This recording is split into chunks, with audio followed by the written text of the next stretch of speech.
Imagine this. You wake up one morning, stretch your arms and reach for your phone only to realize there are no messages, no notifications, no missed calls. Just silence. At first it seems like an odd glitch.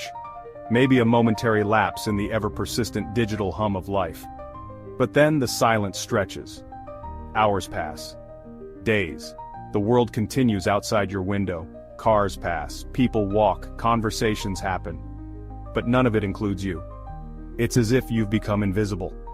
Not in a supernatural way, not in some thrilling science fiction plot, but in a slow, creeping, and far more unsettling way.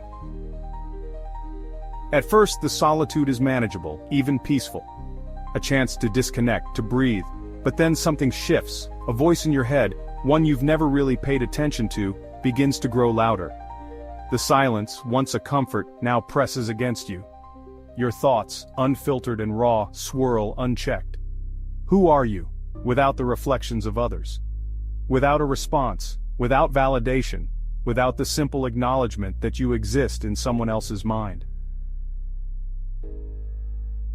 We're taught that independence is strength, that self-sufficiency is a virtue, that to truly succeed, you must stand apart. But what if that's a lie? What if the very thing we've been conditioned to strive for, self-reliance, solitude, detachment, isn't the path to success but to suffering? What if social isolation isn't just a byproduct of modern life but a slow-acting poison, quietly reshaping the very structure of your brain, altering your thoughts, your emotions, even your sense of reality? Consider this paradox. In a world more connected than ever, why are so many people feeling utterly alone? Why, despite the endless avenues for interaction, social media, instant messaging, video calls, do studies show that loneliness is at an all-time high? That prolonged social isolation isn't just emotionally painful, but physically damaging, linked to depression, anxiety, cognitive decline, and even early death? The very tools that promise to connect us seem to be pulling us apart. How did we get here? This isn't just an abstract concern. It's a reality that's creeping into every corner of our existence, affecting not just the elderly or the socially anxious, but young adults, professionals, parents, even children. It's reshaping the way we see ourselves, the way we process emotions, the way we navigate the world. But here's the real question. If social isolation is so destructive, why does it feel so comfortable at times? Why do we retreat into it, even when we know it's harming us? Could it be that isolation isn't just something that happens to us, but something we unconsciously choose? These aren't just philosophical musings. They're the foundation of an urgent crisis, one that is eroding our sense of self, our ability to connect, our capacity to find meaning. But before we can break free, we must first understand what's holding us captive. What forces, both external and internal, have led us to this moment? And what will it take to escape? Because the truth is, the greatest prisons are the ones we can't see. And as of right now, millions of people are locked inside one without even realizing it.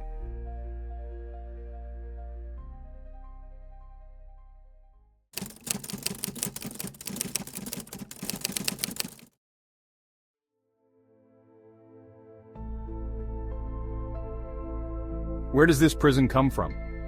And why do so many people unknowingly accept its walls? At its core, the issue of social isolation isn't just about the absence of others, it's about the slow erosion of connection, both external and internal. Psychologists have long studied the effects of loneliness on the brain, and the results are startling. When deprived of meaningful interaction, the brain shifts into a state of hypervigilance. It starts perceiving threats where none exist. Anxiety rises. Cognitive function declines. Even our ability to empathize diminishes. In short, isolation rewires us in ways that make escaping it even harder. Carl Jung believed that loneliness does not come from being alone, but from being unable to communicate the things that matter most to us. In a world where conversations are increasingly surface level, where digital interactions replace deep, meaningful exchanges, this disconnection becomes inevitable. We are surrounded by people yet starved of real connection. And the worst part? We often don't realize it until it's too late. Then there's the existential perspective. Friedrich Nietzsche warned of the dangers of isolation in his concept of the last man. A figure so disconnected, so complacent that he no longer strives for greatness, no longer seeks deeper truths. He simply exists, drifting through life in a state of quiet resignation. Social isolation breeds this passivity. It dulls our ambitions, suffocates our creativity, and convinces us that retreating from the world is easier than confronting it. And society itself plays a role. The modern world rewards independence, celebrates hustle culture, and glorifies the image of the self-made individual. But this illusion of self-sufficiency ignores a fundamental truth. We are wired for connection. From birth we rely on others not just for survival but for meaning. Viktor Frankl, a Holocaust survivor and psychologist, argued that meaning in life is found through relationships and purpose. When those are stripped away, we drift. And in that drifting we lose ourselves. The irony is that technology, designed to bring us closer, often deepens our isolation. Algorithms tailor our online experiences to reinforce our beliefs, trapping us in echo chambers. Social media provides the illusion of connection while feeding a cycle of comparison and self-doubt. We are more visible than ever, yet more unseen than ever before. But understanding the problem is only the first step. The real question is, how do we break free from a system that's designed to keep us unaware of its grip? To answer that, we need to confront not just the external forces at play, but the internal ones. The beliefs, fears, and biases that keep us complicit in our own captivity.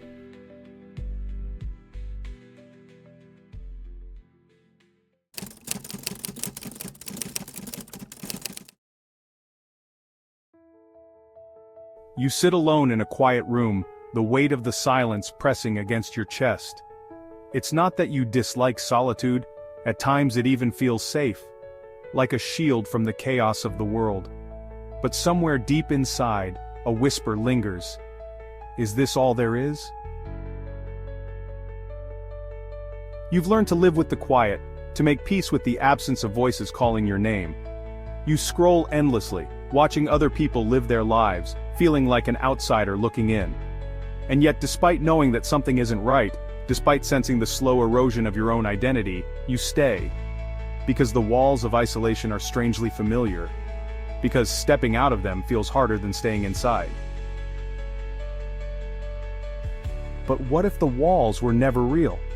What if the loneliness you feel isn't a prison but a veil, one that can be lifted the moment you decide to see through it? What if the way out was never about forcing yourself into crowded spaces or faking joy, but about something much deeper? Something that begins not with others, but within yourself. For so long you've been told that self-sufficiency is strength, that to need others is weakness, that independence means standing alone. And so, you've adapted. You've learned to survive in your own company, convincing yourself that you don't need anyone. But the truth is, you were never meant to exist in isolation. You see, the human brain is not wired for detachment. It craves connection the way lungs crave air.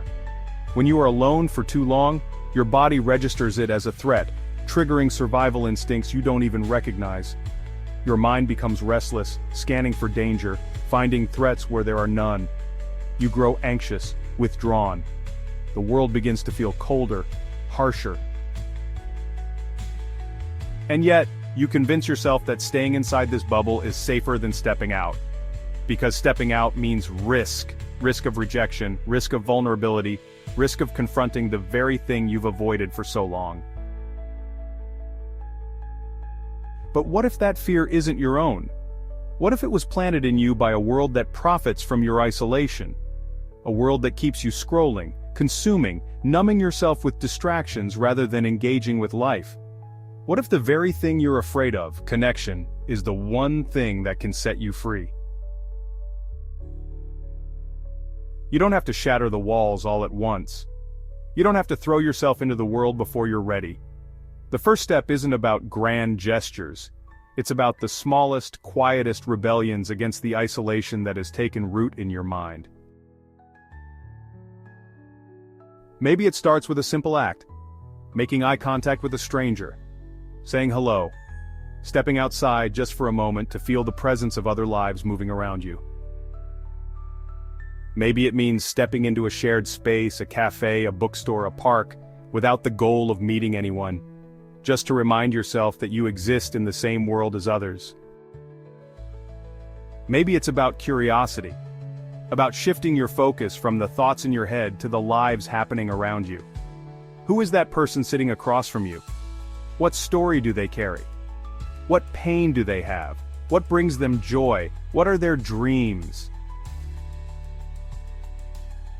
Little by little, these moments add up, and before you realize it, the fear begins to loosen its grip. You remember what it feels like to exist outside of your own mind. But isolation isn't just about physical distance, it's about the stories you tell yourself. Maybe you tell yourself that people don't really care. That connection is fleeting, that you are different, unrelatable, too much, not enough. Maybe you've convinced yourself that being alone is easier because connection requires effort, vulnerability, and the possibility of pain. But ask yourself, who gave you these beliefs? Were they shaped by past rejections? By a world that encourages individualism over community? By a society that tells you that your worth is measured by your productivity, not by the depth of your relationships? If these beliefs were not born from you, then they do not have to define you. And the moment you begin to question them, to truly question them, is the moment their power over you begins to fade.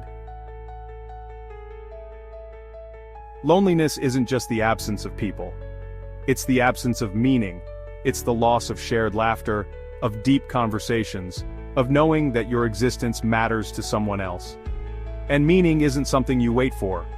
It's something you build. You don't need an army of friends to feel connected. You don't need a perfect social life to feel seen. You need moments. Moments where you let yourself be known. Moments where you reach out, even when it's uncomfortable. Moments where you contribute to something bigger than yourself, whether it's a conversation, a creative pursuit, or an act of kindness. And the most radical act of all? Giving to others what you wish you had for yourself. Do you long for understanding? Then offer it. Do you wish someone would reach out to you? Then be the one to reach out first. Do you crave a sense of belonging? Then create it for yourself, for others, and for the world around you. Because connection isn't something that happens to you. It's something you create, something you choose. At the end of it all, here is the truth that no one ever told you. You were never truly trapped. The isolation, the loneliness, the fear, they were never walls, only shadows.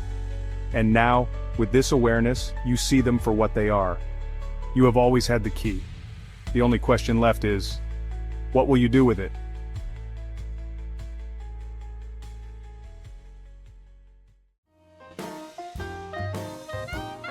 If you enjoyed this video, we would greatly appreciate a like and subscribe.